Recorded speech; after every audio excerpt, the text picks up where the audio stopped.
কোটা সংস্কার আন্দোলন ও এর পরবর্তী সহিংসতা নিয়ে আন্তর্জাতিক গণমাধ্যম বাংলাদেশ নিয়ে নানা ধরনের প্রতিবেদন করেছে। পাশাপাশি বিশ্বের বিভিন্ন দেশের কন্টেন্ট ক্রিয়েটররাও বিষয়টি নিয়ে কথা বলছেন। এসব কন্টেন্ট ক্রিয়েটরদের মধ্যে ধ্রুব রাঠি, আকাশ ব্যানার্জি ও এগন হায়ার বেশ জনপ্রিয়। মোবাইল ইন্টারনেট সার্ভিসেস কো ভি সাসপেন্ড কর দিয়া। বিশ্বের নানা বিষয় ও ভারতের নানা ইস্যু নিয়ে কথা বলেন ধ্রুব রাঠি। বিশেষ করে এবারের ভারতের লোকসভা নির্বাচন নিয়ে তার কন্টেন্ট দেশটিতে ব্যাপকভাবে আলোচিত হয়েছে। মোদী সরকারের বিরুদ্ধে তার কন্টেন্টগুলো অনেক সময় বিজেপির বিরোধী দলগুলো ব্যাপকভাবে প্রচার করেছে। ধ্রুব রাঠি ভারতীয় বংশোদ্ভূত, তিনি বর্তমানে জার্মানি থাকেন। বাংলাদেশ में 2018 तक 56% रिजर्वेशन था। আরেক ভারতীয় আকাশ ব্যানার্জিও তার দেশভাগ চ্যানেলে বাংলাদেশে কোটা সংস্কার আন্দোলন ও সহিংসতা নিয়ে কথা বলেছেন। তিনি রেডিও মির্চিতে রেডিও জকি হিসেবে কাজ শুরু করেন, পরে ভারতীয় ইংরেজি গণমাধ্যম টাইমস নাও ও ইন্ডিয়া টুডেতে কাজ করেন। তবে গণমাধ্যমে স্বাধীনভাবে কাজ করায় বেশ বাধা থাকায় তিনি সামাজিক যোগাযোগ মাধ্যমে নানা ইস্যু নিয়ে কন্টেন্ট তৈরি করছেন। For a video about Bangladesh. পোল্যান্ডের জনপ্রিয় কন্টেন্ট ক্রিয়েটর এগন হায়ার, তিনিও বাংলাদেশের শিক্ষার্থীদের কোটা সংস্কার আন্দোলন ও সহিংসতা নিয়ে কথা বলেছেন। তিনি মূলত ইউটিউব ও ইনস্টাগ্রামে জনপ্রিয়। তিনি উত্তর কোরিয়ার অবিসংবাদিত নেতা কিম জং উনের ভিডিও বানিয়ে আলোচনায় আসেন। তার প্রজেক্ট নাইটফল চ্যানেলে কিম জং উনের কন্টেন্টটি দারুণ জনপ্রিয়।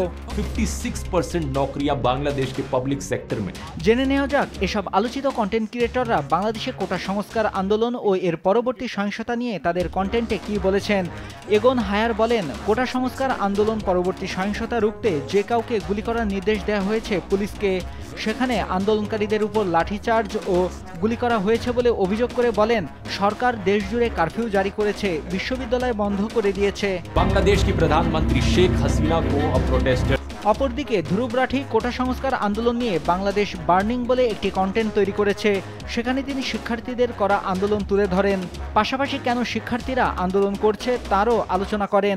তিনি জানান, বাংলাদেশের 56% কোটা আর মেধাবীরা 44% সরকারি চাকরিতে যোগ দিতে পারে। আর কোটার সবথেকে বড় অংশ 30% মুক্তিযোদ্ধা কোটা। তবে এই কোটা নিয়েই মূলত আন্দোলন বলে তিনি আরও জানান।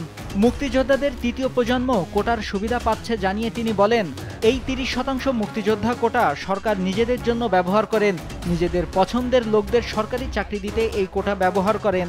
হাসিনা ने कोटा रिफॉर्म को लेकर कोई एक्शन नहीं दिखाया। দেশভাগ চ্যানেলে আকাশ ব্যানার্জি কোটা সংস্কার নিয়ে যে কন্টেন্ট করেছে সেখানে তিনি কঠোর ভাষায় এর প্রতিবাদ করেন।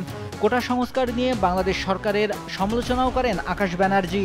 তিনি বলেন, সরকার নিজেদের পছন্দের লোক বসাতে কোটা ব্যবহার করছে।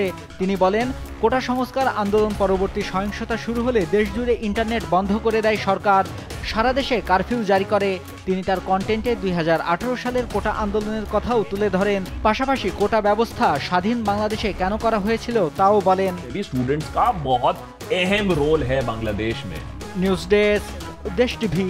एंड में नहीं चलेगी, नहीं चलेगी।